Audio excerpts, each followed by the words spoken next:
So alam mo ba ang ginawa po ng iyong abang lingkod, mga kaibigan, ay kinuha ko yung mahabang kawayan, no? Buti na lang may kawayan. At alam nyo ba, doon ko ipinatama sa kanilang mga sungay. Alam nyo mga kaibigan, ang mga kalabaw ay nagtakbuhan. So sabi nila, sabi ko, nagtaka rin ako, bakit sabi ko nasa sungay ko lang yun? Kasi pag ipaluin natin sa parte ng katawan nila, bali wala, kasi ang kalabaw ay makapal ang balat. Kaya ang ginawa ko po mga kaibigan ay aking pinatama ang kawayan doon sa kanilang mga sungay, at ang sabi ng aking tito, sabi niya, mangilo daw sa kanila yan. Ibig sabihin, pag halimbawa mayroong kalabaw na umatake sa iyo, unahin mo lang daw palo yung kanilang sungay, at napakahirap na daw po sa kanila. Ibig sabihin na parang maramdaman nila ang sakit, no?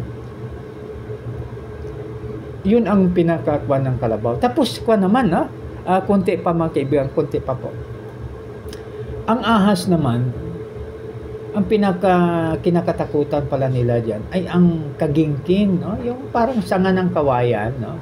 Na pag ipalo may parang nagsasound siya, no?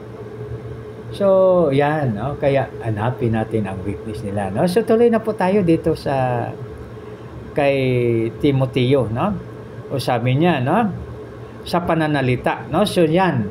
Ang tanong, paano po natin i-control ang ating mga salita? Kasi napakasarap magsalita.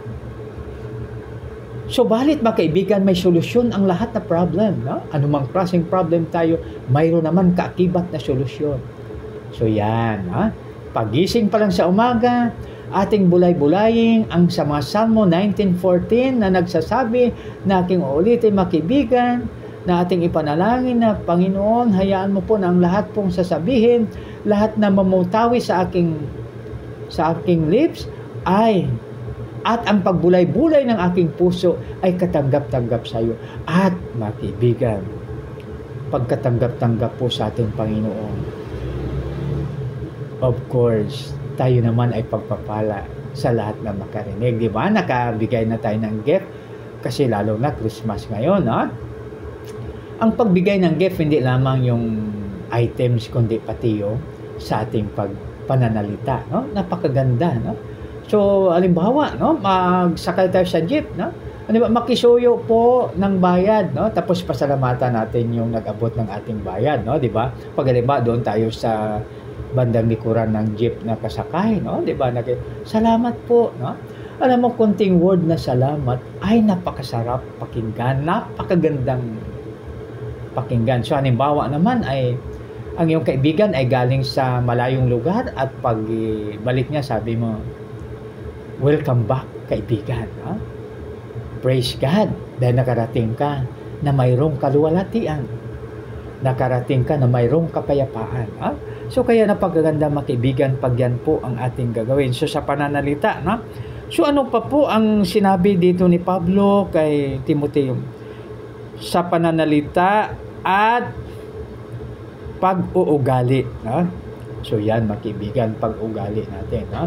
So ulitin ko po sa mga anak, ang pinakamagandang ugali ay ang sumunod at paggalang sa mami at daddy. Pag magkasala kayo mga anak, puntahan nyo naman si mami at daddy at humingi ng tawad. Sabihin, daddy, sorry po kasi tao lang. Hindi naman ganon siguro, no? Wag nang magpaliwanag, basta sabihin. Kasi mayroon tayong tinatawag na unconditional. Diba sa panahon ng World War II, mayroong unconditional surrender ang Japan. Tayo naman ay unconditional forgiveness, no? Kahit anong nagawang kasalanan, basta sinabi mo, wag mo nang anuhin, no?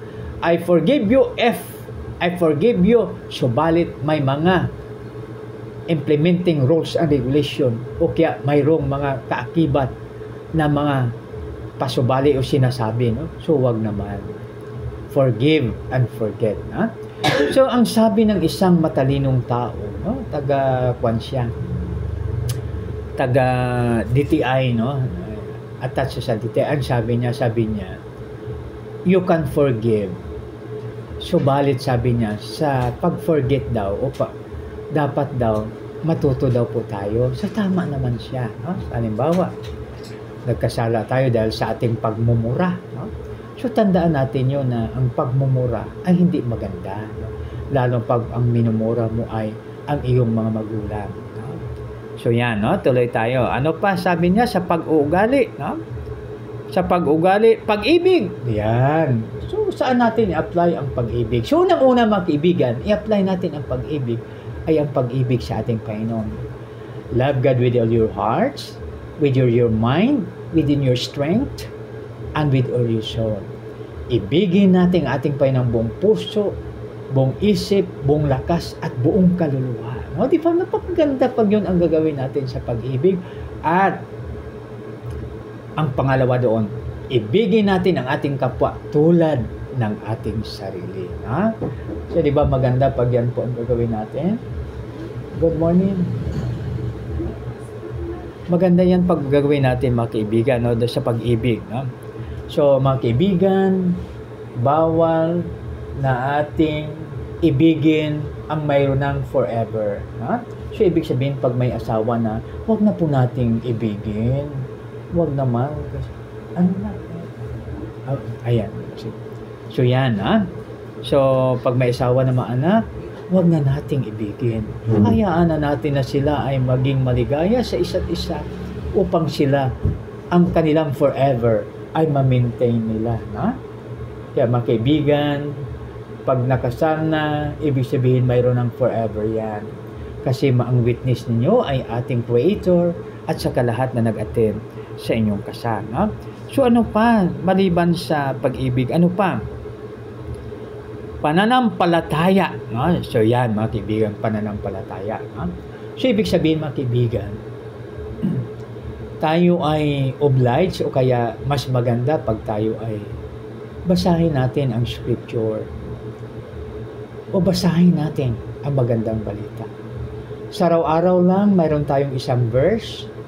So, sa isang taon, ilan na pong verse ang mabasa natin? No? 365 ba o 64? Yan, no? Basta sa isang year, no? Basta araw-araw magbasa ka. Pero mayroon akong inahangaan na tao, isa ay mataas ang katungkulan, director siya. Alam niyo ba na pag magpasyal po kami sa kanilang bahay, ang kanilang ginagawa ay mayroon silang mga verses doon sa lamisa. Yung parang card, parang braha. No? So ngayon, sabi niya, bago tayo magkain, ang lahat ay kumuha ng card. No? So lahat kami kumuha ng card at ang bawat isa ay magbasa. No? O sabi ni ikaw, no? Basa mo na. O, ano masasabi mo dyan? Kahit isang word lang masasabi mo, pwede na. No? Ibig sabihin na ang mahalaga doon, ikaw ay nagbasa.